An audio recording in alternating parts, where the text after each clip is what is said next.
Operation Sindoor సమయంలో పాకిస్తాన్ కు support చేసిన తుర్కీ దేశంపై భారత్లోని అన్ని వర్గాలు మండిపడుతున్నాయి. ఆ దేశానికి చెందిన ప్రొడక్ట్స్ ను, సర్వీస్లను బాయ్కాట్ చేయాలంటూ సోషల్ మీడియాలో బాయ్కాట్ తుర్కీ అనే ట్యాగ్ ను ట్రెండ్ చేస్తున్నారు. ఇప్పటికే మన టూరిస్టులు తుర్కీకి వెళ్లే ప్రయాణాలను రద్దు చేసుకున్నారు. ట్రావెల్ ఏజెన్సీలు కూడా వారికి మద్దతుగా నిలిచి బుకింగ్స్ ను నిలిపివేశాయి. విద్య, వ్యాపారాలు, పర్యాటకం ఇలా ప్రతి రంగంలో వారు తుర్కీ ఆదాయం పొందకూడదనే ఏకాభిప్రాయంతో చర్యలు చేపడుతున్నారు. తాజాగా ప్రముఖ ఆన్లైన్ రిటైల్ సంస్థలు కూడా ఆ దేశ బ్రాండ్ల అమ్మకాలను నిలిపివేస్తూ తుర్కీకి షాక్ ఇచ్చాయి.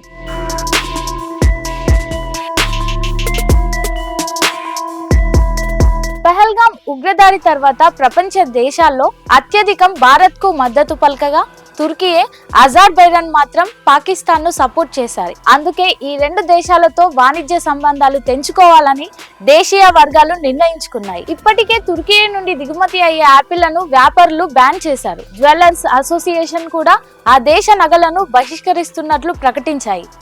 తుర్కీతో పాటు పాక్ కు మద్దతుగా ఉన్న అజర్బైజాన్లతో అన్ని వ్యాపార లావాదేవీలను నిలిపివేయాలని all India gems and jewellery domestic council కూడా కోరింది. అలాగే ఆ రెండు దేశాలతో వ్యాపార, వాణిజ్య కార్యకలాపాలను నిలిపివేయాలని confederation of all India traders నిర్ణయించింది.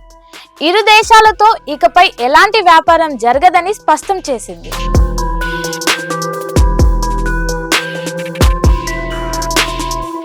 పాక్ వత్తాసు పలికినందుకు మన యూనివర్సిటీలు కూడా తుర్కీకు జలక్లిస్తున్నాయి. తుర్కీలోని యూనస్ ఎమ్రే ఇన్స్టిట్యూట్ తో విద్యా సంబంధిత అవగాహన ఒప్పందాన్ని తక్షణం రద్దు చేయాలనుకుంటూ మౌలానా ఆజాద్ నేషనల్ ఉర్దూ యూనివర్సిటీ తాజాగా ప్రకటించింది. తుర్కీతో ఎంఏఎన్యుయు విద్యా సంబంధాలన్నీ ముగిసినట్లేనని స్పష్టం చేసింది.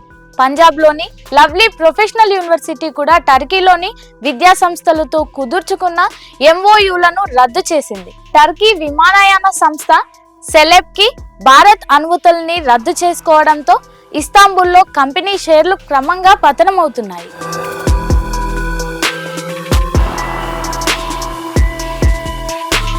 ఇక ప్రముఖ ఆన్లైన్ రీటైల్ సంస్థలు మింత్రా, అజియోలు కూడా తుర్కీ బ్రాండ్ల అమ్మకాలను నిలిపివేశాయి. ఇరు దేశాల మధ్య దౌత్య ఉద్రిక్తతలు పెరుగుతున్న నేపథ్యంలో ఈ నిర్ణయం తీసుకున్నట్లు మింత్రా అధికారి వెల్లడించారు. రిలయన్స్ కూడా తన ఆన్లైన్ ప్లాట్ఫామ్ అజియోలో విక్రయిస్తున్న కోటాన్, ఎల్సీ వైకీకి, మావి వంటి తుర్కిష్ దుస్తుల బ్రాండ్ల అమ్మకాల్ని ఆపేసింది. ఆ దేశంలో సంస్థ కార్యాలయాన్ని కూడా మూసేస్తున్నట్లు రిలయన్స్ కు చెందిన ఓ అధికారి తెలిపారు. మొత్తానికి ఇండియాతో పెట్టుకుంటే ఏమవుతుందో భారతీయులు మరోసారి నిరూపించారు. తగ్గేదేలే అంటూ తుర్కీకి చుక్కలు చూపిస్తున్నారు.